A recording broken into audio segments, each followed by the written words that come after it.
দর্শক মুই আবারও আপনাকে মাঝে আর একটা আচার বানানি লই আইছি। সেটা হইলে এই মাদার ফুল। যারা মাদার ফুল বানানি খাইছেন এই পর্যন্ত এরা তো দেখকেই জিনিসটা চিনে লাইছেন। এটা একটা লোভনীয় একটা আচার, যা দেখলে লোলে মুখ ভরিয়ে পারা হইয়ে গেছে। এখন এটারে সুন্দর মতন ধুমু নদীতে হেলাইয়া।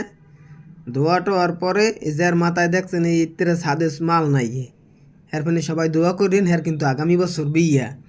এই সুন্দর মতন এই ফুলগুলোরে ধুইয়া ট্যাঙ্গা লইয়া এই কসলাইতে আছে। কসলাই নিয়ে কালারটা দেখিয়া অনেকের মোহে লোলে ভরি গেছে, কিন্তু মুখ দিয়ে জানি আবার লোল মোল পড়িয়ে যায় না। নামায় দেখকেন, সাবধানে রাখেন, মুখ বুঝে থাকেন।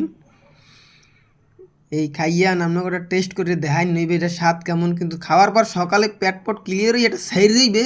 সেই এক সাইডে মনে করেন পেটের মধ্যে সব কিন্তু বাইরেই যাইবে। এটা হলে আপনারা ভয় পাইয়েন না, পেটটা কাঁচাই একাল খালি।